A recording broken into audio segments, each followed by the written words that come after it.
Halo, ze studia Problemy wita Państwa Marian Tunel. Za nami dość gorący okres polityczny, dlatego z pomocą, aby odetchnąć się od tych emocji, przyszło nam wydawnictwo De Agostini, przysyłając paczkę numer 9. Dlatego możemy przystąpić do dalszej pracy nad naszym modelem i ukoić nasze skołatane przez ostatnie wydarzenia nerwy. Zajrzyjmy zatem tradycyjnie, co tym razem w paczce numer 9 przygotowało dla nas wydawnictwo.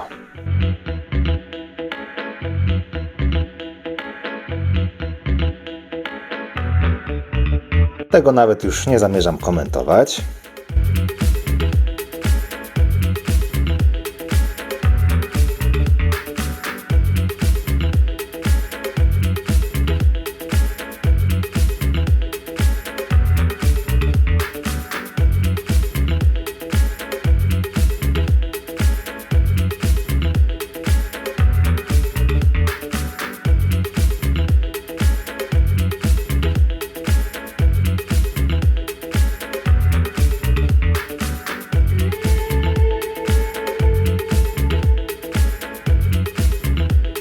I to, co chyba robiło właśnie tę wagę paczki, to właśnie, o ile się nie mylę, druga część płyty podłogowej.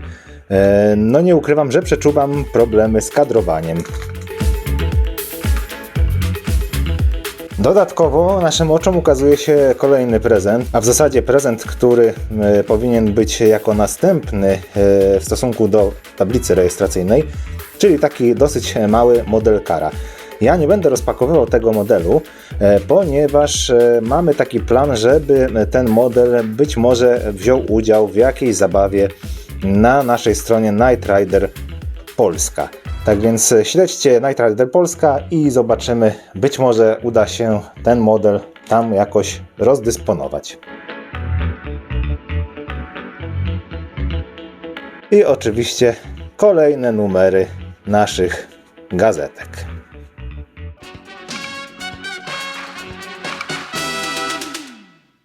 Rozpoczynamy zatem przegląd naszych gazetek z paczki numer 9. Oczywiście startujemy numerem 26. W numerze 26 oczywiście skupiamy się na kolejnym odcinku 21 serii. Jest to rozgrywka Knighta i tutaj, jak widzimy, tytuł polski naszego odcinka pokrywa się z tytułem artykułu i jest on jak najbardziej zgodny z tłumaczeniem tytułu odcinka, który zaprezentowano nam czy to na DVD, czy też w polskiej telewizji. Oczywiście standardowo na początku mamy tutaj te dane odcinka, dalej na następnej stronie 4, chociaż tutaj akurat zauważyłem, że nie ponumerowano akurat tej strony. Mamy tutaj w pierwszej kolejności rzucającą się w oczy rubryczkę Czy wiesz, że? No i tutaj tak naprawdę ta ciekawostka traktuje o firmach drogi, bym powiedział. Tutaj, jak zresztą możemy przeczytać, kierowcy ciężarówek przemierzający Amerykę wzdłuż i wszerz to wdzięczny archetyp dla literatury i kina. W pewnym sensie kojarzą się ze światem kowbojów, którzy samotnie pokonywali wielkie puste przestrzenie, mając do towarzystwa jedynie swoje wierzchowce. W Night Moves Terry i Michael dzielą zamiłowanie do westernów, a w odcinku pojawia się kilka nawiązań do klasyków tego gatunku. W swobodnej rozmowie Terry Michael mówi: uśmiechnij się, kiedy to mówisz nieznajomy, cytując Gary'ego Coopera z filmu Wirgińczyk z 29 roku. Michael podziwia również Johna Wayne'a. Mówi, że widział film Alamo z 60 roku z 15 razy. I tutaj warto się zatrzymać. Rzeczywiście, jeżeli chodzi o tutaj nasz serial, no jest to taki właśnie typowy przedstawiciel filmu czy dzieła, tak, kina drogi. Tutaj autor tego artykułu nie wspomniał nam, ale myślę, że warto by było tutaj nadmienić. Przedstawicielami właśnie takiego kina są m.in. filmy z serii Mistrz Kierownicy Ucieka, czy też film Konwój. No i tutaj taka moja mała dygresja, ale ostatnio właśnie zastanawiałem się nad filmem Drogi i ogólnie zauważyłem, że w zasadzie w dzisiejszych czasach nie powstają takie filmy.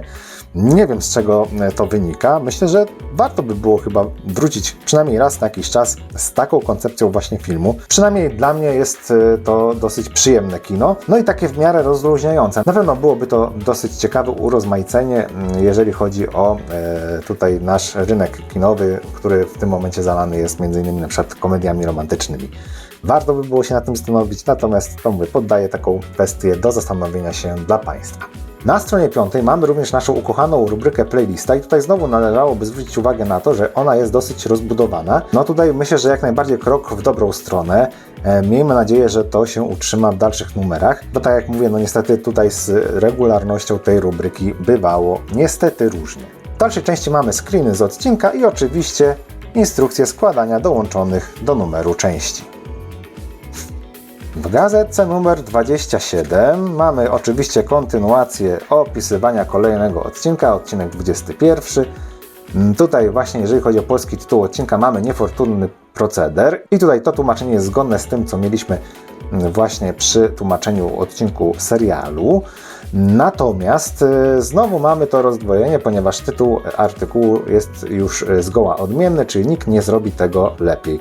I znowu, to jest tak jakby dosłowne tłumaczenie oryginalnego tytułu Nobody Does It Better. Na stronie 4 z kolei mamy znowu rubryczkę Czy wiesz, że? I tutaj może przytoczę. Angel Tompkins, która gra Connie Chazen w Nikt nie robi tego lepiej. I tutaj znowu zwracam uwagę, jest tłumaczenie takie dosłowne, a nie takie jak było zgodne. Tutaj sprawdźmy jeszcze raz z tym tłumaczeniem polskiego tytułu odcinka Niefortunny proceder. Ale wracając, przez wiele lat zasiadała w zarządzie Screen Actors Guild, wiodącego amerykańskiego związku zawodowego aktorów i 5-krotnie kandydowała w wyborach na prezesa gildii bez powodzenia. Przy trzecim podejściu w listopadzie 1999 roku wystartowała jako Angel Tompkins z połączonym imieniem i nazwiskiem, aby uzyskać preferencyjne miejsce na alfabetycznej liście kandydatów. Ale ta sztuczka dała jej i tak dopiero trzecie miejsce. Wygrał, uwaga, William Daniels, głos Kita, i pełnił funkcję prezesa gildii do 2001 roku. No bym powiedział, taka dosyć średnia ciekawostka, no jest to nawiązanie do naszego serialu, ale czy aż tak bardzo istotne, żeby o tym wspominać, pozostawiam to Państwa ocenie. Na stronie 5 mamy z kolei rubryczkę Świat lat 80. To znowu już nie wiem, który powrót tej rubryczki do naszych gazetek. No i tutaj ta rubryczka mówi nam o fenomenie gier wideo. Tak więc jeżeli ktoś z Państwa jest zainteresowany, to można się oczywiście zapoznać z tą rubryczką. Dalej mamy tradycyjnie screeny z odcinka i oczywiście instrukcje składania dołączonych do 27 numeru części. W gazetce 28 kontynuujemy dalej omawianie odcinków, tym razem odcinek 22 w serii pierwszej oczywiście. Polski tytuł odcinka w ostatniej chwili. Tutaj z kolei mamy znowu jednolity ten tytuł z tytułem artykułu. No i dalej na stronie 4, uwaga, uwaga, bardzo okazała rubryka playlista. Myślę, że tutaj trzeba jak najbardziej pochwalić wydawnictwo. No, jest to naprawdę obszerna rubryka i zawiera wiele ciekawostek. Jak tutaj stwierdził nasz serwisowy DJ NR, no nie są to nawet ciekawostki spisane z Wikipedii, tylko ktoś się naprawdę postarał, także tutaj jak najbardziej oddajemy honor. Na stronie 5 mamy znowu rubryczkę Czy wiesz, że? No i tutaj powiem szczerze, konsultowałem się z naszym serwisowym skrybą i nie bardzo potrafimy się odnieść do tej ciekawostki, może tylko zacytuję tytuł tej historii. Short Notice pochodzi od sceny, która została wycięta w ostatecznej edycji odcinka. Podczas pierwszej nocy Michaela i Nicole w motelu dziewczyna wychodzi po jedzenie, ale wraca z 6-pakiem piwa, najlepszym co mogła zrobić w Short Notice w krótkim czasie. Michael jest w pełni usatysfakcjonowany. Nie znaleźliśmy informacji na ten temat, być może tak jest. Dalej tradycyjnie screeny z serialu i oczywiście instrukcja składania kolejnych części. Gazetka numer 29 i uwaga, uwaga, rozpoczynamy sezon drugi. Tym razem nasz autor gazetki nie skupia się na konkretnym odcinku, a skupia się na całym sezonie. I tak, tutaj na początku mamy właśnie zawarte takie jakby ciekawostki na temat tego sezonu, że jest to najdłuższy sezon, jest też tutaj wyszczególniony jaki był udział w oglądalności tego drugiego sezonu. No dosyć ciekawe takie, bym powiedział, informacje, jak najbardziej myślę, że warto się z nimi zaznajomić. Natomiast jest też poruszona kwestia, która jest rzeczywiście charakterystycznym elementem drugiej serii, ale nad którą musimy się troszeczkę głębiej zastanowić. Otóż nasz autor informuje, iż w drugim sezonie naszą bohaterkę Bonnie Barstow, graną przez Patricia McPherson, zastępuje April Curtis, czyli Rebecca Holden. I tutaj chciałbym przeczytać ten fragment, ponieważ chciałbym to zestawić z tym, co dla Państwa napisał nasz serwisowy skryba. Czytamy zatem. Nowa pani inżynier. Jeśli chodzi o obsadę, najbardziej zauważalną i oczywistą zmianą było zastąpienie Bonnie Barstow, Patricia McPherson, nowym członkiem fundacji April Curtis, Rebecca Holden. April pojawiła się w pierwszym odcinku bez szczególnego wprowadzenia, ale od początku można było łatwo wywnioskować, że jest nowym mechanikiem Kita. Pojawienie się atrakcyjnej bohaterki nie było przypadkowe. Scenarzyści chcieli wprowadzić nieco więcej emocji do relacji bohaterów. Wiadomo, że Michael nie był obojętny na kobiece wdzięki, więc romans z April był jak najbardziej prawdopodobny. Zwłaszcza, że z Bonnie, pomimo starań Michaela, nigdy do niego nie doszło. I tutaj literówka, brakuje nam tego nie, ale nigdy nie doszło. Za to ich relacje rozwinęły się w wielką przyjaźń i obopólny szacunek związany z pracą. W miarę upływu sezonu kontakty Michaela z April stają się coraz bardziej zażyłe, ale i w tym przypadku jest to tylko niewinny flirt. Nic więcej, mimo że Curtis była zdecydowanie mniej stanowcza i zdystansowana niż jej poprzedniczka. Jej obecność wnosi do filmu sporą porcję humoru, zwłaszcza w dialogach z Kitem, którego obdarza matczynym uczuciem. I tak jak mówiłem, ten fragment wzbudził troszeczkę moje zastanowienie, ponieważ albo ja zapamiętałem troszeczkę inaczej ten serial, albo tutaj troszeczkę nasi autorzy, że tak brzydko powiem, odpłynęli. Poprosiłem zatem o komentarz naszego serwisowego skryba, jak już wspomniałem, i pragnę przedstawić Państwu właśnie jego stanowisko, którym się ze mną podzielił. I tutaj zacytuję. Nie sposób zgodzić się z tym, co w gazetce przedstawiło wydawnictwo De Agostini. Odnosząc się do tematu zastąpienia Bonnie przez April, Patricia McPherson miała konflikt z jednym z producentów. Aktorka chciała, by relacja jej bohaterki z Michaelem była bardziej romantyczna. Tymczasem w założeniu serial miał spełniać wymagania dzieła family friendly. Trzeba stwierdzić, że Michael nigdy nie flirtował z April, czego nie można powiedzieć o relacji z Bonnie. Wyjazd Barstow na studia jako przyczyna jej zniknięcia z fundacji może wynikać dopiero z treści 3. sezonu, jednak należy podkreślić, że nigdy nie było to powiedziane wprost. Ciekawostką, która występuje w literaturze związanej z serialem Nieustraszony, jest to, że według książek April była córką Devona. Przede wszystkim bardzo dziękuję naszemu skrybie za komentarz. No i cóż, tak jak powiedziałem na początku naszej serii, ja przyglądam się tym gazetkom, czytam te treści, i tutaj staram się prostować rzeczy, które nie do końca w naszej ocenie są zgodne z tym, jak było w rzeczywistości. Tak jak mówiłem, są sytuacje, kiedy chwalę wydawnictwo, ale są też sytuacje właśnie, kiedy to wydawnictwo należy sprostować i tak też właśnie uczyniłem przed chwilą. Mam nadzieję, że nasze ciekawostki są dla Państwa w miarę atrakcyjne, i poszerzą troszeczkę wiedzę o naszym serialu. Mowa jest również tutaj o tym, że tak jakby zadzierzgnęła się przyjaźń między Michaelem i Devonem. Tutaj znowu bym troszeczkę może polemizował. Można by było to nazwać przyjaźnią, natomiast ja bym określił tę relację jako taką mentorską, bardziej właśnie jak ojciec z synem. Może nie do końca taka przyjaźń, ale rzeczywiście te dwie postaci wzajemnie bardzo się szanowały, i dbały o swoje dobro wzajemnie, tak?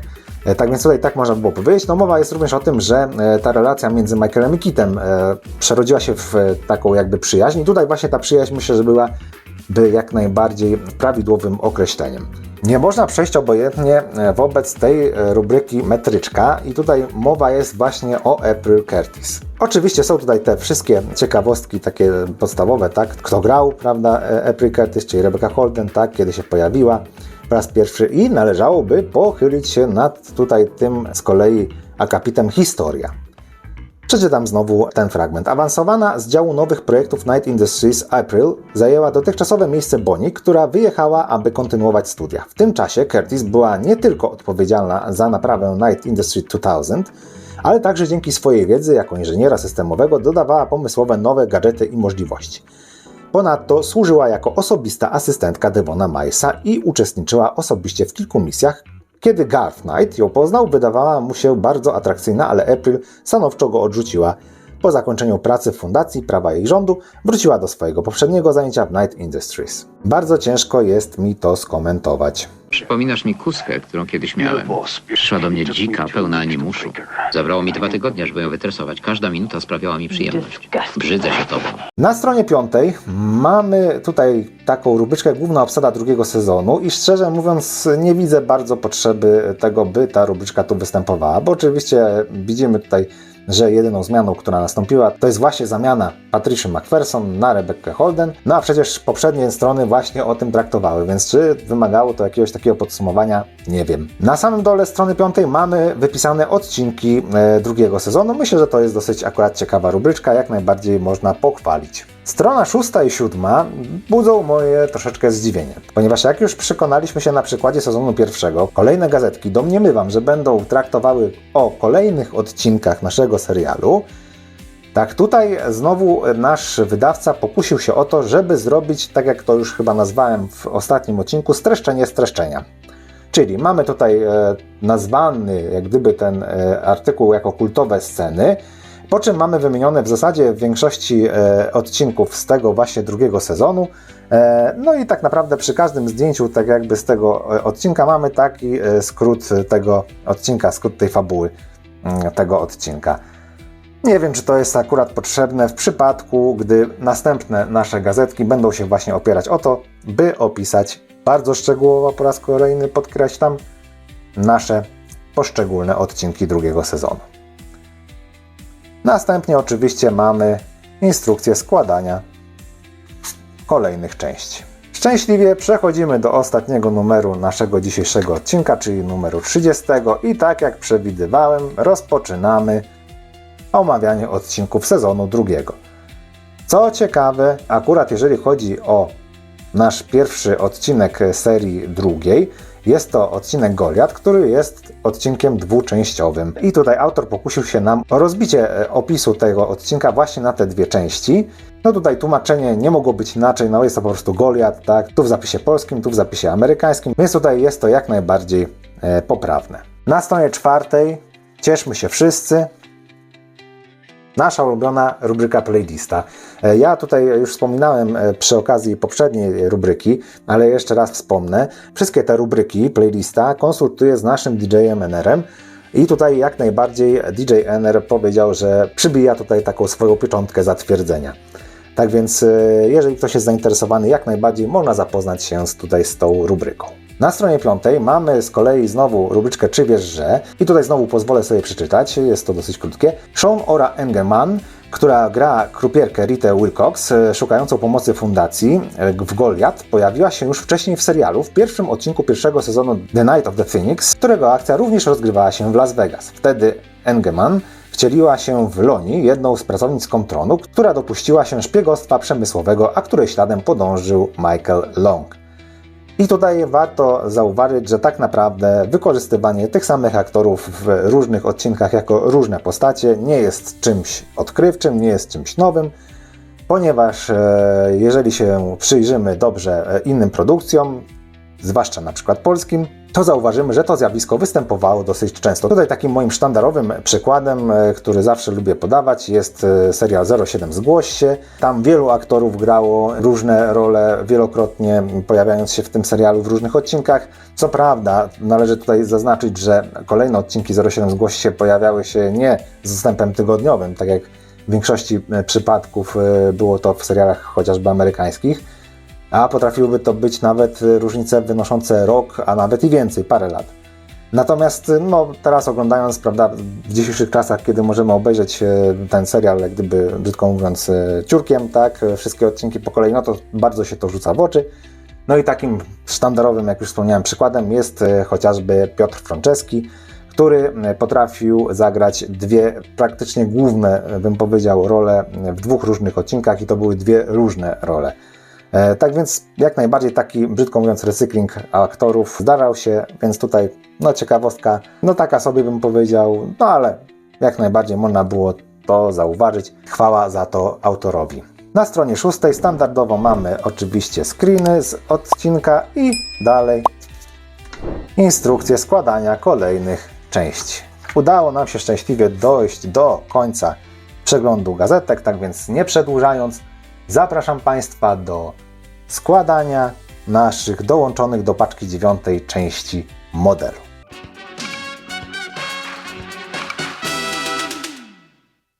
I tak oto doszliśmy do 26 numeru naszej serii i zanim przejdziemy do składania następnych części, muszę niestety Państwa ostrzec, że nadeszła ta pora roku, która no nie cieszy się moim największym uznaniem. Konkretnie chodzi o to, jakie temperatury występują w lecie. Zostałem zmuszony do tego, żeby użyć wiatraka. Mam nadzieję, że nie będzie to aż tak słyszalne na nagraniu i nie będzie Państwu przeszkadzało w odbiorze naszego odcinka.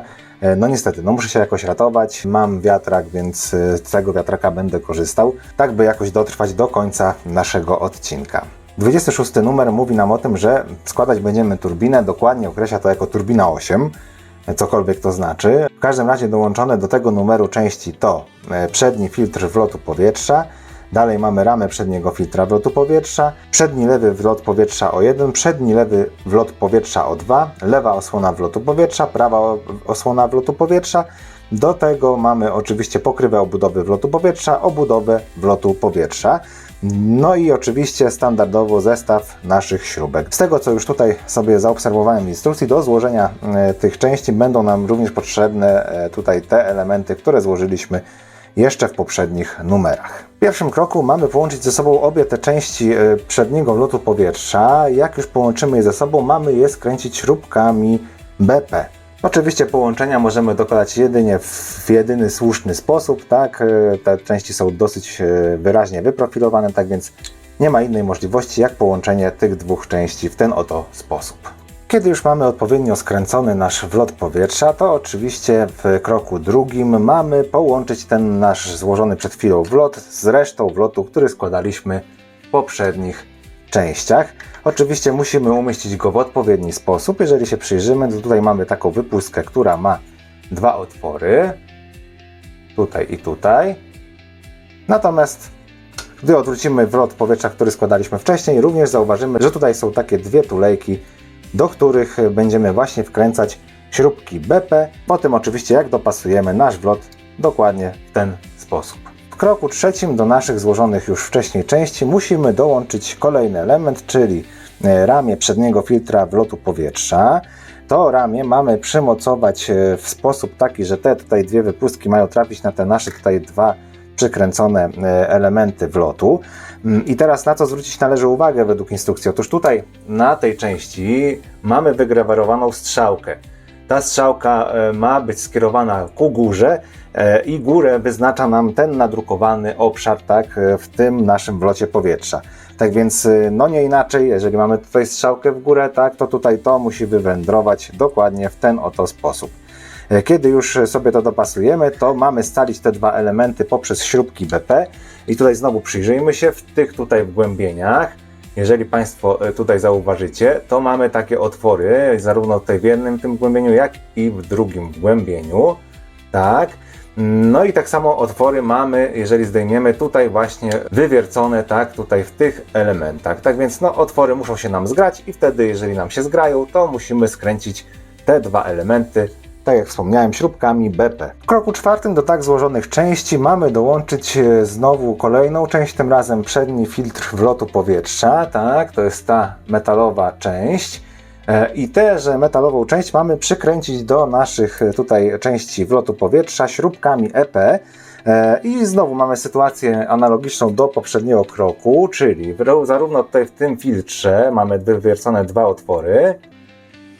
Tak samo tutaj w tych plastikowych elementach mamy również takie dwie tulejki, do których właśnie ów śrubki EP mamy wkręcić. Należy zwrócić uwagę na to, że o ile te otwory są wywiercone centralnie, jeżeli chodzi o szerokość, tak, tego całego filtra, to już nie są one symetrycznie wywiercone. Jak się przyjrzymy, to tutaj ta kratka jest węższa od tej kratki po tej stronie.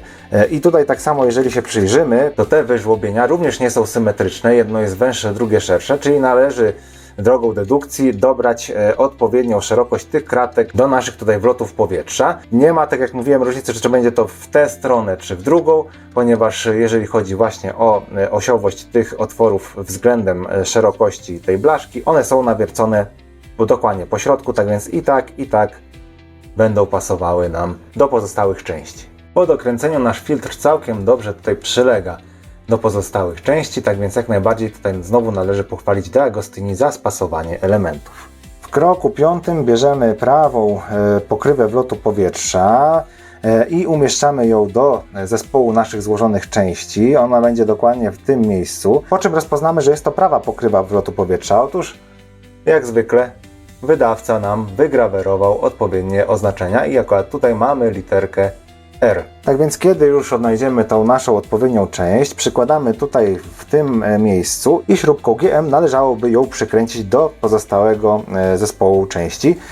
Tutaj zwracam uwagę, w środkowej części mamy do czynienia z takim uchem i właśnie przez to ucho będziemy się wkręcać w naszą prawą pokrywę wlotu powietrza, tak? Zarówno mówię, tutaj jest ucho, w samej pokrywie jest to ta oto tulejka. W kroku 6 bierzemy pokrywę obudowy silnika wlotu powietrza oraz sam silnik wlotu powietrza i dokonujemy połączenia tych dwóch części poprzez wetknięcie tej pokrywy do silnika. Jak widać, wykonujemy to na wcisk. Tak złożony silnik z pokrywą umiejscawiamy w odpowiednio przygotowanym miejscu z kolei lewej pokrywy wlotu powietrza. Po tej stronie, jak widać, mamy dwa otwory. Jeden z tych otworów jest większy, drugi jest mniejszy i tak samo jeżeli się przyjrzymy temu silnikowi, to tutaj mamy z jednej strony taką wypustkę i ona jest mniejsza, natomiast tutaj mamy tulejkę większą, tak, do której właśnie będziemy wkręcać śrubkę BP, tak aby scalić te dwa elementy, czyli przykładamy to w taki, a nie inny sposób. I przykręcamy oczywiście od drugiej strony, tutaj oto przez ten otwór śrubką BP i scalamy te elementy na stałe. W kroku 7 łączymy nasz wlot powietrza razem tutaj z turbiną. Czynimy to śrubkami GM poprzez tutaj odpowiednie otwory. I tak, jeżeli chodzi o wlot powietrza, to tutaj właśnie w tej części pokrywy, tak, mamy znowu dwie tulejki, czyli do tych dwóch tulejek wkręcamy śrubki, natomiast wkręcamy to poprzez ten oto uchwyt w naszej turbinie. I tutaj znowu mamy takie dwa właśnie ucha. Przez te ucha wkręcamy się właśnie w te tulejki, które przed chwilą pokazałem. I czynimy to dokładnie w ten sposób. Tak jak widzimy tutaj po przyłożeniu, ładnie nam się zgrywają te otwory. Tak więc nie pozostaje nam nic innego, jak wkręcić śrubki GM. W kroku 8 i ostatnim dołączamy do naszego zestawu lewą pokrywę wlotu powietrza i tu znowu przekręcamy tę pokrywę do naszego zestawu śrubkami GM. Mamy przygotowane, tak jak już wcześniej widoczne było pewnie, tutaj dwie tulejki, jedna i druga. I oczywiście te tulejki zgrywają nam się z otworami z prawej z kolei tutaj obudowy, tak? Tutaj mamy jeden otwór i tu drugi otwór. Przez te otwory wkręcamy się do naszej lewej pokrywy wlotu powietrza. I tym oto szczęśliwym sposobem dotarliśmy do końca. Tak prezentują się części złożone przez nas. Tak powinny się prezentować według naszej instrukcji.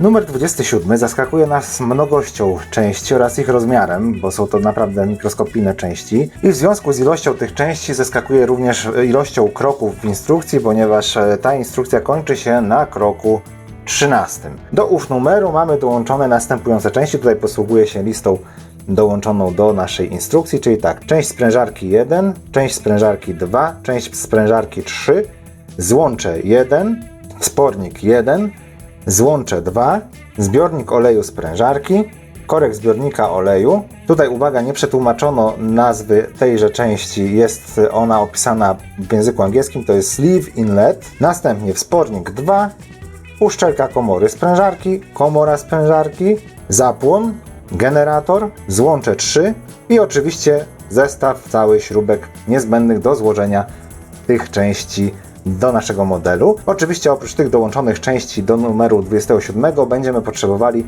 zestawu turbiny razem z wlotem powietrza, który złożyliśmy w poprzednich częściach. W kroku pierwszym mamy połączyć zaczep sprężarki razem z komorą sprężarki przy pomocy śrubki BP i mamy to uczynić poprzez otwór w tym uchu, tutaj mam nadzieję widoczny, do otworu, który mamy widoczny dokładnie w tym miejscu. To jest ten mniejszy otwór, tak, na tej ściance tejże komory.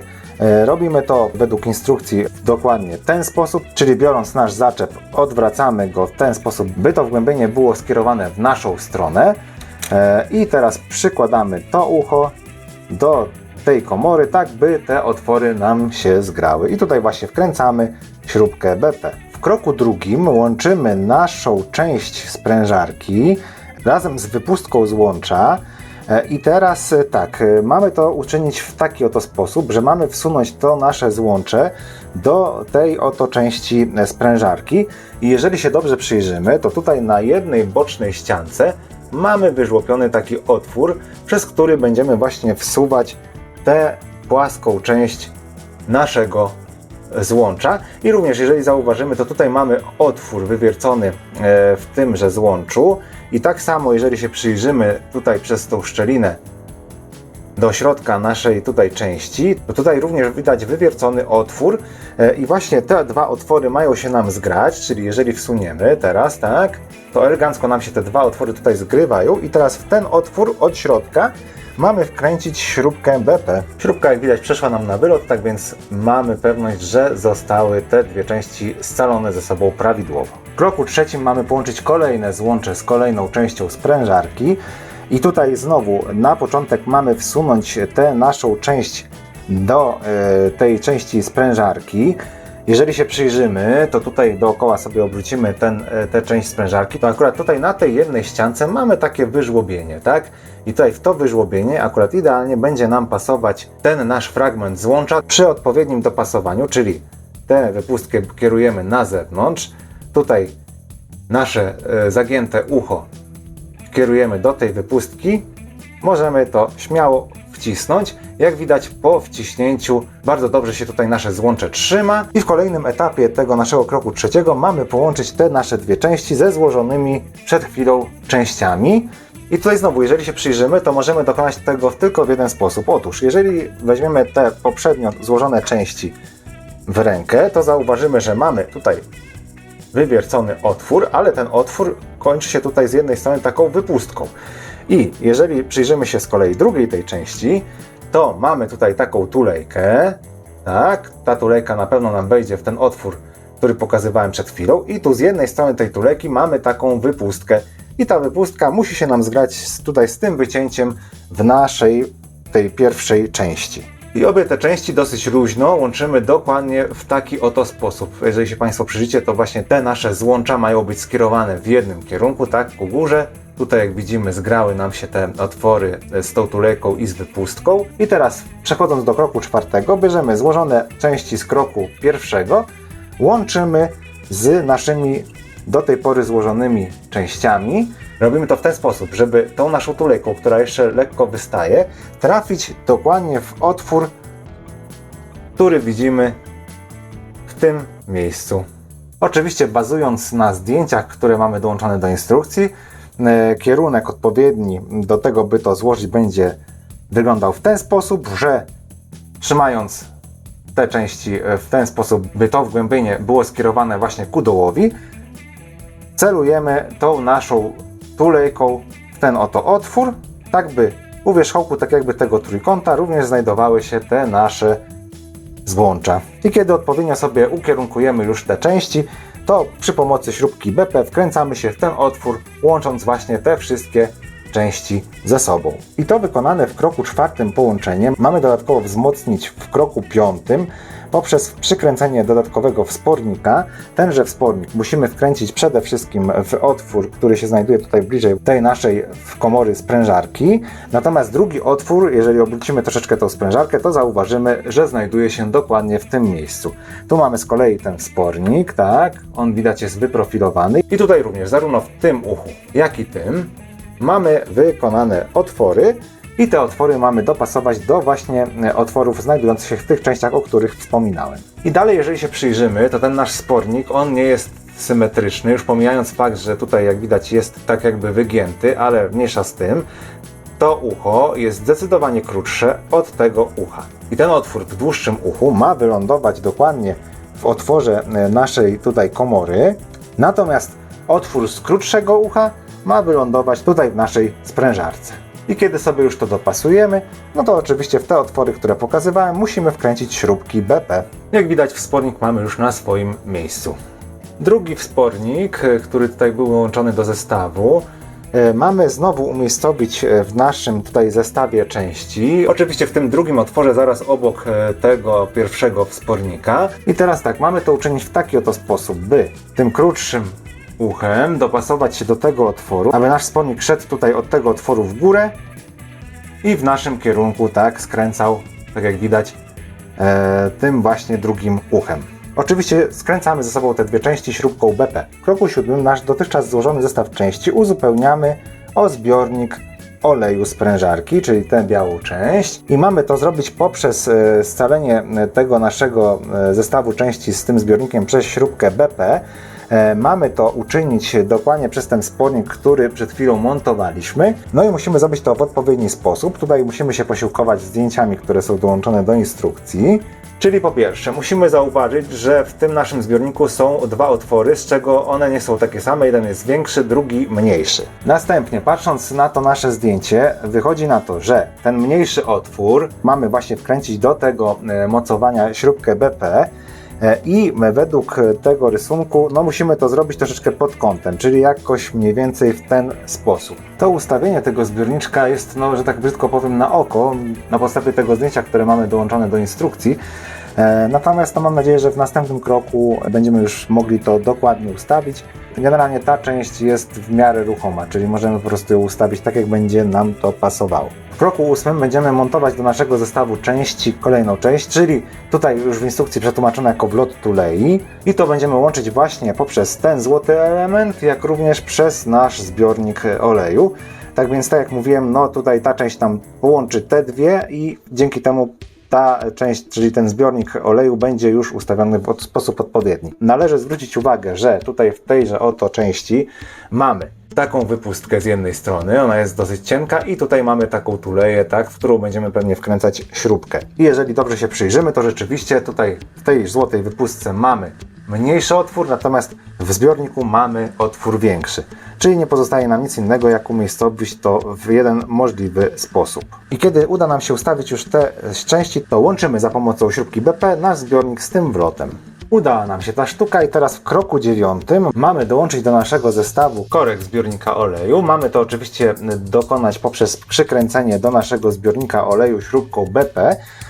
Jak widzimy, tutaj w środku mamy odpowiednią tulejkę i również mamy otwór w samym korku.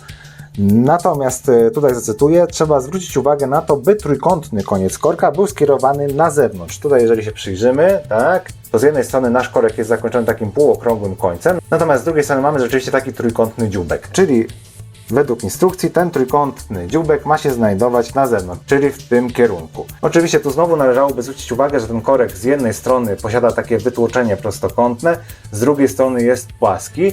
To sugeruje, że to prostokątne wytłoczenie musi trafić nam tutaj do tego oto zbiorniczka.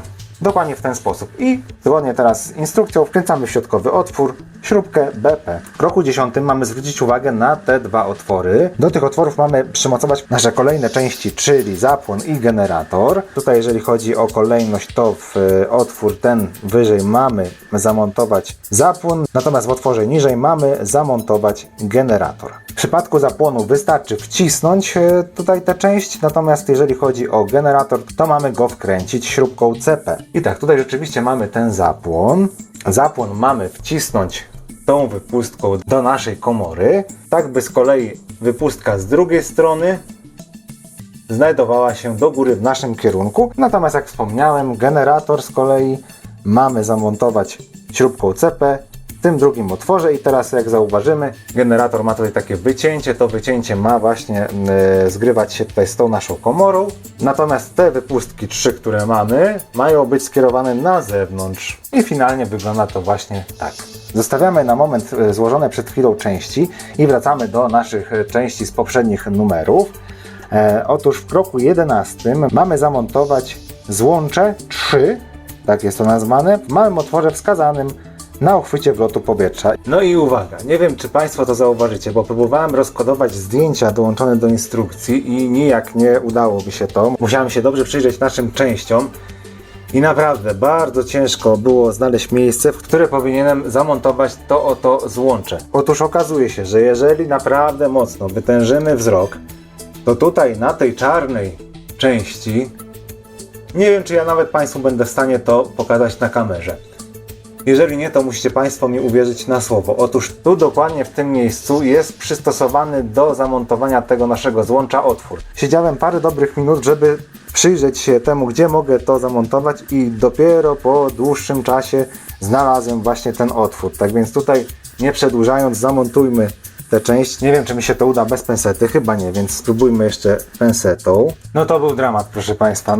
Ktoś, kto pisał te instrukcje, chyba nie przemyślał do końca kroków, kolejności kroków tego właśnie składania. Otóż no, włożenie tego złącza tutaj w ten otwór no naprawdę wymagało zdolności jakichś ponadprzeciętnych, jeżeli chodzi o takie składanie modeli. No udało mi się to w miarę tutaj wcisnąć. Co prawda ja to widzę, że ono nie jest tak do końca stabilnie tutaj i pokusiłbym się o danie kropelki kleju tutaj do tego otworu, natomiast no tyle się namęczyłem, żeby umiejscowić tę część w odpowiedni otwór, że nie chcę tego wyjmować z powrotem, tak więc no miejmy nadzieję, że to się jakoś będzie trzymać. Poza tym no tutaj widzimy, że mamy jakąś taką wypustkę, więc pewnie jakimś przewodem będziemy to z czymś łączyć. No mam nadzieję, że to w miarę będzie powodowało to, że będzie to w miarę stabilne. W każdym razie no dramat, jeżeli chodzi o ten konkretnie 11 krok 27 numeru, to jest dramat. W kroku 12 mamy połączyć ze sobą ten nasz zespół turbiny razem z tym wlotem powietrza z tutaj naszą sprężarką. Mamy to uczynić poprzez tutaj te oto wypustki dwie i tutaj dodatkowo mamy otwór. Jeżeli się przyjrzymy tutaj naszej turbinie, to rzeczywiście tu z przodu mamy dwa większe otwory, w które wejdą te dwie wypustki i jeden mniejszy, w który zapewne będzie wkręcana śrubka. Dokładnie po sprawdzeniu dwie śrubki GEM będą wkręcane tutaj w tym otworze oraz otworze, który się znajduje tutaj na tych czarnych częściach i odpowiednio mamy otwór przygotowany tutaj w tym naszym kompresorze, jeden w środku, tak, i drugi tutaj w tym miejscu. I na sam koniec numeru 27 zwieńczeniem tego numeru jest krok 13, w którym montujemy uszczelkę komory sprężarki do naszej sprężarki tutaj, tak, i mamy to uczynić przy pomocy śrubek CP. Mamy tutaj 3 otwory, tak, i tak samo 3 tulejki mamy w samej naszej tutaj komorze. I w ten oto sposób po wielkich trudach dotarliśmy do końca gazetki numer 27. Tak wygląda nasz efekt finalny. Tak winien wyglądać według gazetki. No da, Gostyni, wymęczyliście mnie strasznie tym numerem.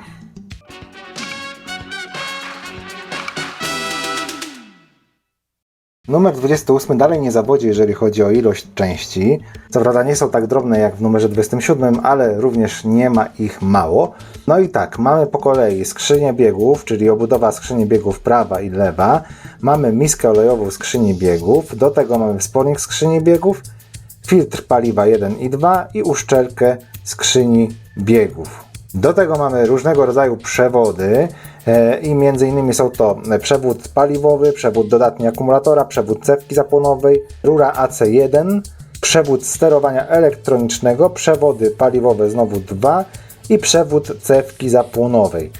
Przyznam szczerze, że ciężko jest mi odgadnąć, który przewód jest który, ponieważ no, są przewody, które mają zbliżoną do siebie długość. Tak więc coś czuję, że będę musiał improwizować. Wydaje mi się, że raczej dobrze je ułożyłem, natomiast no, tak jak mówię, głowy za to nie dam. Mamy tutaj taką uwagę drobną w tej instrukcji, w spisie części, że części dostarczone w tym numerze mogą nieznacznie różnić się od pokazywanych na zdjęciach. Nie wpływa to na montaż modelu. Tak więc coś czuję, że właśnie chodzi o te długości tych przewodów. Oczywiście również będzie potrzebny zestaw turbiny razem z tym całym dolotem, który składaliśmy do tej pory. Na pewno będziemy tutaj dalej przy nim pracować. Nie przedłużając, przechodzimy do składania następnych części. W kroku pierwszym mamy połączyć nasz wspornik razem z miską olejową skrzyni. Uczynić to mamy śrubkami BP, a mamy to zrobić poprzez otwory, które mamy tutaj w tym wsporniku. I teraz, jeżeli się przyjrzymy, to ten wspornik ma kształt takiego kątownika, tak? Czyli ma tutaj dwie ścianki. W przypadku właśnie obu ścianek mamy do czynienia z otworami, zarówno tu w tym jednym, jak i w tej drugiej.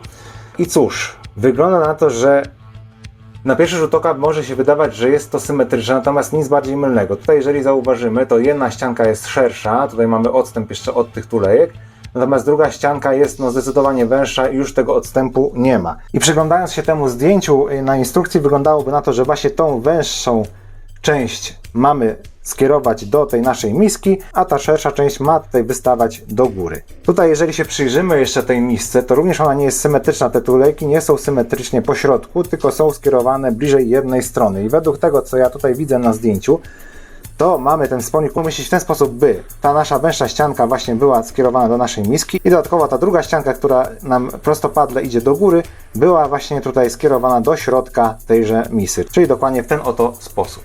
W kroku drugim, według instrukcji, mamy połączyć tutaj naszą misę ze wspornikiem razem z pierwszą połówką skrzyni biegów. No i tutaj bazując na zdjęciu, mowa jest o tej połówce, gdzie mamy wygrawerowaną literkę L. No i oczywiście mamy dopasować te otwory, o których wspominałem przy kroku pierwszym, tak? Czyli tutaj te otwory na wsporniku. Mamy dopasować do tutaj tulejek w naszej skrzyni biegów. Według tego, co tutaj widzę, to będą te dwie tulejki. Czyli przykładamy naszą misę z naszym tutaj wspornikiem. Rzeczywiście nam się te otwory tutaj zgrywają.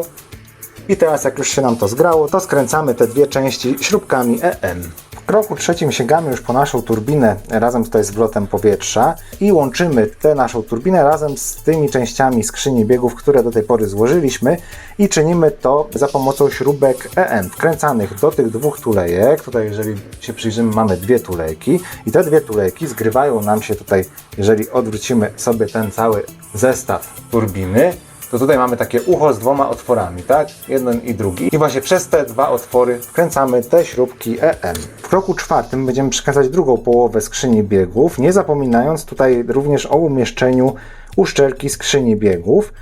I tak, uszczelkę umiejscawiamy tutaj pod koniec skrzyni biegów, w taki sposób, żeby tutaj te dwa ucha, które mamy, jeżeli się dobrze przyjrzymy, to jest jak taki widelec, prawda? I tutaj mamy takie dwa ucha i te dwa ucha mają być oczywiście skierowane na zewnątrz skrzyni w taki oto sposób, żeby te ucha były tak jakby równolegle do tej naszej skrzyni biegów, czyli mniej więcej w taki sposób. To się oczywiście teraz nie będzie trzymać, bo ono się będzie dopiero trzymać, jak skręcimy drugą połówką. I jak już tutaj sobie to umiejscowimy, to dodatkowo musimy nałożyć drugą tą połowę skrzyni biegów, skręcając te dwie połowy ze sobą śrubkami EM, dokładnie 3 śrubkami. Tutaj, jeżeli się przyjrzymy, mamy 3 otwory i tutaj również mamy 3 tulejki, do których te śrubki będziemy wkręcać. Bardzo ładnie nam się tutaj to zgrało i tutaj muszę przyznać, że niepotrzebnie się przejmowałem tutaj aż tak bardzo tą uszczelką, ponieważ ona, jak widać, jest w miarę luźna, pewnie będzie przymocowana do dalszej części wału napędowego, tak przynajmniej podejrzewam. W kroku piątym mamy połączyć ze sobą te dwie części filtra paliwa. Nie jest to bardzo skomplikowane, jak widzimy. Tutaj mamy z jednej strony dwie wypustki, z drugiej mamy dwie tuleki. Te wypustki mają wejść w te tuleki i połączyć się ma ten filtr ze sobą. Z tego co widzę, on jest symetryczny, więc nie ma znaczenia, w którą stronę to zrobimy. Musimy oczywiście uważać, żeby nie połamać tych wypustek. Jak widać, bardzo ładnie się to złożyło. Wszystko jest ładnie dopasowane, tak więc krok piąty mamy już za sobą. W kroku szóstym na te dwie wypustki, dokładnie tę jedną i drugą, mamy nasunąć przewody paliwowe 28M. To są najkrótsze przewody, tutaj takie były dwa przewody identycznej długości i te przewody po prostu nasuwamy na te końcówki. Ja oczywiście tradycyjnie postaram się kapnąć tutaj po kropelce kleju, żeby to się lepiej trzymało. No mam nadzieję, tak jak już mówiłem na początku, że nie pomylę tych przewodów. I mamy finalnie połączone nasze przewody z filtrem paliwa. W kroku siódmym te już dołączone do filtra paliwa przewody mamy połączyć z naszym zestawem tutaj turbiny. I tak, jeden z przewodów mamy połączyć do tego nieszczęsnego naszego tutaj elementu, z którym się tak namęczyliśmy, a drugi mamy połączyć do pierwszej tej wypustki tutaj właśnie przy turbinie. I tak oto udało nam się połączyć te przewody. I teraz według dalszej części kroku siódmego mamy założyć kolejny przewód tutaj na ten wystający element filtra i doprowadzić go tutaj do pierwszej wypustki widocznej tutaj u góry, w zasadzie u dołu, bo mamy do góry nogami ułożoną, u dołu turbiny, tak? Czyli tutaj bliżej właśnie strony filtra paliwa. I według instrukcji będzie to jeden z tych ciut dłuższych przewodów, które mieliśmy dwa, że tak powiem, tej samej długości. Tak jak mówię, no ciężko będzie dojść do tego, który przewód jest gdzie, dlatego no troszeczkę improwizuję. Według kroku ósmego mamy wybrać chyba najdłuższy ten przewód, tak? I umiejscowić go dokładnie tutaj w tym generatorze obok, tu gdzie mamy ten przewód paliwowy jeden, to obok na tej środkowej wypustce właśnie mamy przymocować ten przewód, po czym go pociągnąć mamy pod tym zespołem filtra powietrza.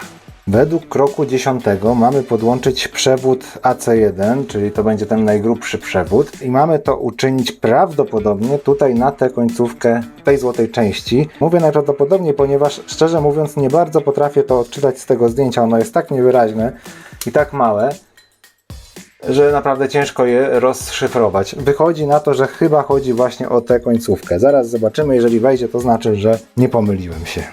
Wąż się nasunął, zatem zgaduję, że dobrze rozszyfrowałem zdjęcie z instrukcji.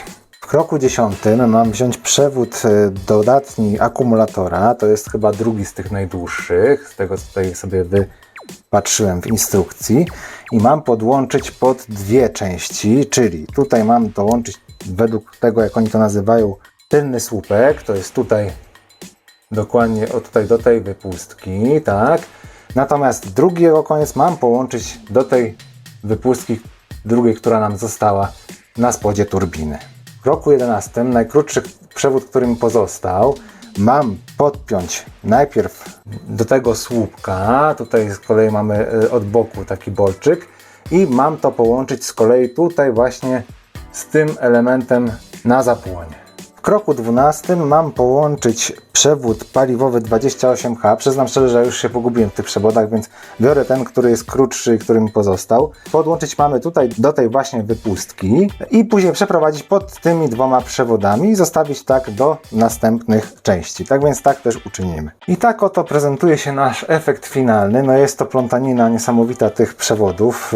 Tak jak mówiłem, no nie jest to mój ulubiony element składania tych modeli. Dodatkowo zostaje nam właśnie jeden przewód.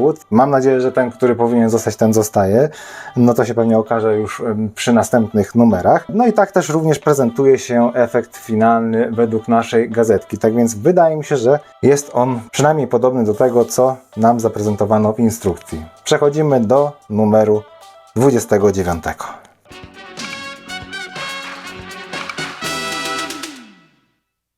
Gazetka numer 29 być może nie jest aż tak obfita w części, ponieważ dołączone do zestawu części to tylna część podwozia 1, tylna część podwozia 2, do tego uchwyt przewodu paliwowego i oczywiście śrubki. Ale jak Państwo widzicie, zaczynają się poważne problemy z kadrowaniem, bowiem do złożenia dołączonych do tego numeru części będziemy potrzebować części z poprzednich numerów, w tym części, które dawno już nie widzieliśmy, czyli nasze podwozie, przednia część w zasadzie podwozia i koszyczek na baterię. Tak więc tutaj, jak widzicie Państwo, zaraz będziemy mieli poważny problem z tym, żeby wykadrować nasze części. Będziecie musieli Państwo wybaczyć, pewnie będę musiał jakoś ucinać te kadry. W każdym razie, nie przedłużając, przejdźmy do składania części właśnie z 29 numeru. W kroku pierwszym będziemy łączyć nasze podwozie z naszym zespołem napędowym. Będzie to wymagało troszeczkę gimnastyki, mam nadzieję, że się uda.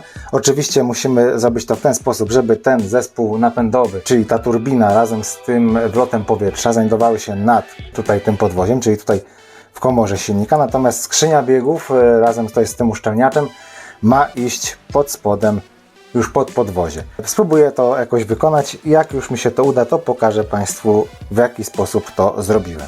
Dobrze, proszę Państwa, musimy omówić pewną rzecz. Otóż mamy dwa pierwsze kroki naszej instrukcji z numeru 29. W pierwszym kroku musimy zamontować, tak jak mówiłem, nasz zespół napędowy do naszego podwozia. Dodatkowo pod koniec tego kroku mamy podłączyć wolny koniec węża chłodnicy 18E do słupka złącza 27D. Ja już pomijam fakt, że musiałem się cofać do 18 numeru, żeby zobaczyć, który to jest ten wąż, bo mam dwa węże, które wystają mi właśnie z chłodnicy, ale to już jest mniejsza. Natomiast od razu mówię, jest to niemożliwe, żeby podłączyć ten wąż, jeżeli nie wykonamy najpierw kroku drugiego. W kroku drugim mamy właśnie przytwierdzić nasz zespół napędowy do belki tutaj poprzecznej, tak, podwozia śrubkami EM. Więc ja w pierwszej kolejności sobie przytwierdziłem ten zespół napędowy do tej belki, tak żeby mi ten zespół napędowy nie latał. No dopiero później wykonałem tę drugą część, prawda, z tego kroku pierwszego. I teraz muszę powiedzieć, że to jest niezwykle karkołomne. Otóż, proszę zobaczyć. Nawet nie wiem, czy będę Państwu w stanie to pokazać. Ów wąż, który mamy podłączyć, znajduje się dokładnie tutaj w tym miejscu. Nawet Państwo pewnie może tego nie zauważycie. Mamy go nasadzić na tą złotą część, którą montowaliśmy w tym odcinku.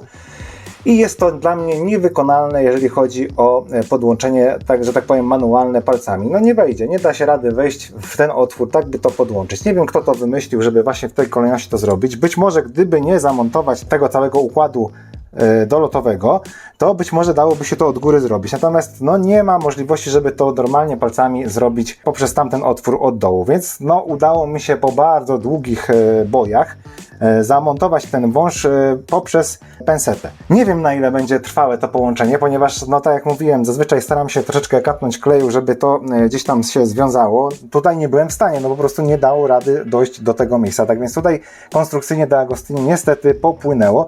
No i naprawdę, jeżeli Państwo składacie ten model, to serdecznie Wam współczuję tego punktu. W kroku trzecim, ten wystający przewód, który nam kazano przewlec tutaj pod tym dolotem, mamy podpiąć tutaj do tego modułu elektrycznego na dole, tutaj do tej dolnej wypustki. Wybaczcie Państwo, nie będę w stanie tego lepiej wykadrować, bo naprawdę już obracanie tym wszystkim jest utrudnione. Musicie mi Państwo wiedzieć na słowo, że tutaj mamy dwie wypustki. Do jednej mamy właśnie ten kątowy taki przewód podłączony, a do tej drugiej będziemy podpinać ten oto przewód. W dalszej części kroku trzeciego przewód 28 i musiałem dociągnąć do klemy akumulatora. Ten przewód zaczyna się dokładnie tutaj w tym miejscu. No i jakoś mi się to udało, aczkolwiek mówię szczerze, że podłączanie tych przewodów to jest istny dramat. Przewód, który pozostał nam z poprzedniego numeru, podłączamy z jednej strony tutaj do tej drugiej klemy akumulatora, a z drugiej tutaj mamy taką wypustkę na podłużnicy i tutaj właśnie podłączamy tę drugą część tego przewodu. Tak więc nie przedłużając, działamy. W kroku piątym na chwilę przynajmniej odpoczywamy od tematu przewodów, które już mnie dobijają i przechodzimy na tylne podwozie. Na początek mamy umiejscowić nasz koszyczek, który mieliśmy już parę numerów wstecz dołączony do naszego zestawu.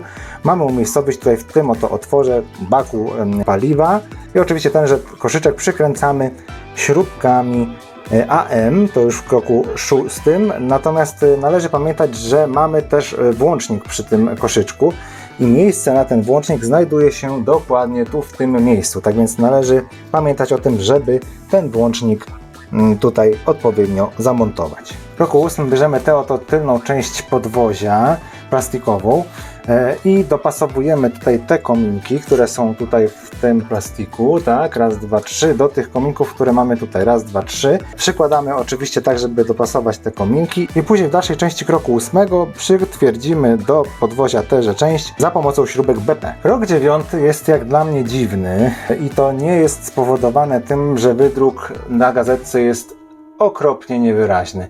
Te literki są po prostu prawie nie do odczytania, natomiast nie rozumiem sensowności tego, no ale okej, będziemy robić tak, jak oni sobie tutaj życzą, bo w kroku dziewiątym mamy umieścić element ustalający przewodu paliwowego, czyli ten malutki plasticzek, który widzieliśmy na początku tej gazetki. Mamy umiejscowić tutaj dokładnie w tym miejscu, mamy tutaj takie dwa kominki. Do tych dwóch kominków oczywiście przykręcamy ten nasz element śrubkami AM.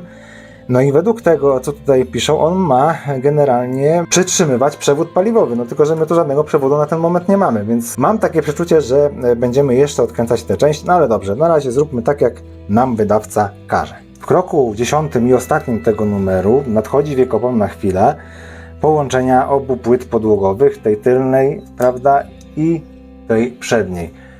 Jak widzicie Państwo, już jest problem z kadrowaniem, ale ostrzegałem o tym. W każdym razie mamy połączyć te dwie płyty, by ta tylna część podwozia znalazła się pod tą przednią. I jak już się nam to uda zrobić, to od góry przykręcamy 5 śrubek GM. Tak jak widzimy, tutaj są przygotowane miejsca, tak samo mamy tutaj te miejsca przygotowane w tej przedniej części, tak więc mam nadzieję, że uda się to nam bez większych problemów. Po tym jak przeżyliśmy przewody, mam nadzieję, że i to przeżyjemy. Finalnie udało nam się połączyć obie płyty podłogowe, jak widać, tak, tutaj ładnie nam się to spasowało. Skręciłem również to 5 śrubkami. No i wychodzi na to, że byłby to koniec numeru 29. Tak wygląda nasz finalny rezultat. Tak jak mówiłem, jest już problem z tym, żeby się zmieścił nam tutaj w kadrze. Tak winien wyglądać ten rezultat według gazetki. Tak więc myślę, że jak najbardziej spełniliśmy wszystkie te wymagania. Gdyby nie te przeklęte przewody. Przechodzimy do numeru 30.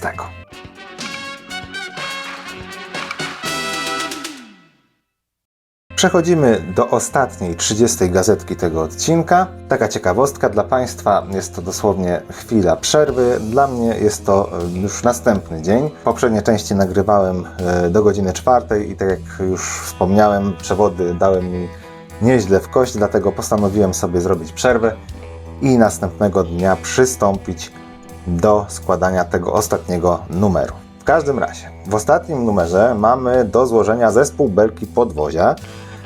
I tak, dołączone do tego numeru części to lewa tylna belka podwozia, prawa tylna belka podwozia, prawy tylny drążek osi oraz tylna część podwozia 3, tak to jest nazwane u nas w gazetce. Oczywiście dodatkowo, standardowo są śrubki i do składania tych części będzie nam potrzebne również całe podwozie, które składaliśmy do tej pory. Nie umieściłem go w kadrze, jak Państwo zresztą widzieliście, no jest to trudne zadanie, dlatego pozwoliłem sobie skupić się tylko na tych częściach, które zostały dołączone. W dalszej części oczywiście będziecie Państwo widzieć, jak już składam te części do naszego podwozia.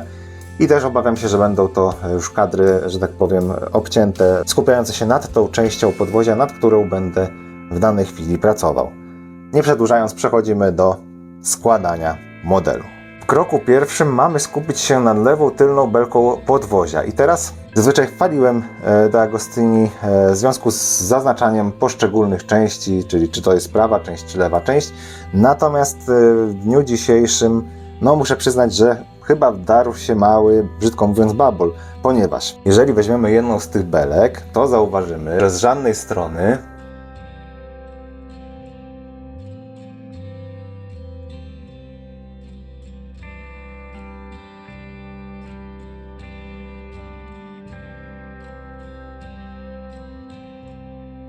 takiego oznaczenia nie widać. Natomiast jeżeli weźmiemy w ręce drugą belkę, to okazuje się, że tutaj już to oznaczenie nam widnieje tak dokładnie w tym miejscu.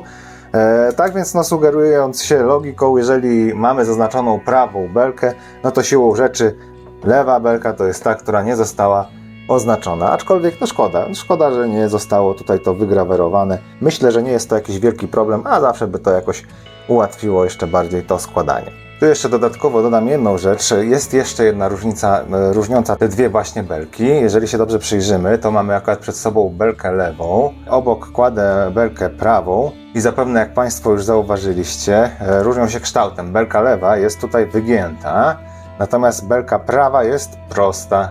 Tak więc jeszcze w taki sposób można rozróżnić te dwie belki. I tak jak wspominałem, w kroku pierwszym umieszczamy lewą tylną belkę podwozia właśnie na naszym podwoziu. Jak widać, pasuje od razu po przyłożeniu ta belka i teraz musimy odwrócić nasz cały model i od drugiej strony przykręcić w odpowiednie otwory śrubkami GM. Tu może od razu znowu odłożę i tutaj od razu powiem, że mamy rzeczywiście widoczne tulejki, do których będzie trzeba wkręcić te śrubki GM i tak samo od strony podwozia mamy otwory do tego przystosowane, także myślę, że nie będzie jakiegoś większego problemu z tym, żeby to zadanie wykonać. Tutaj może jeszcze mi się uda pokazać, gdzie wkręciłem te śrubki. Są to odpowiednio tutaj ten otwór, zaraz obok, następnie mamy tutaj i ostatnia śrubka została wkręcona tutaj. W kroku trzecim i czwartym wykonujemy analogiczne czynności, z tym, że tym razem po stronie prawej. I w tym konkretnym przypadku nasze śrubki znajdują się dokładnie w tych miejscach. Muszę Państwu pokazać jeszcze jedną rzecz, ponieważ za każdym razem jak mamy pracować na tej dolnej części płyty podłogowej, to odwracając nasz model, za każdym razem on opiera się o tutaj ten plastikowy wlot powietrza. Jest to trochę niefortunne, ponieważ za każdym razem jak przewracam właśnie ten model, brzydko mówiąc, do góry kołami, no to słyszę tylko i wyłącznie jeden trzask tego plastiku. Na szczęście wydaje mi się, że jeszcze to jest wszystko w całości. I żeby tak zostało, postanowiłem skorzystać sobie po prostu ze swojego powerbanka, konkretnie z etui po powerbanku i podkładam sobie to pod tą przednią częścią wlotu powietrza. Dzięki temu nie jest tak bardzo narażony nasz wlot powietrza. Z krokiem piątym mam pewien problem, ponieważ mamy umieścić prawą tylną belkę osi 30C, to jest ta mała część, w naszej belce tylnej i z tego co widzę, jedyne otwory, które pasują do tego, by umiejscowić ten nasz element, to są te dwa otwory.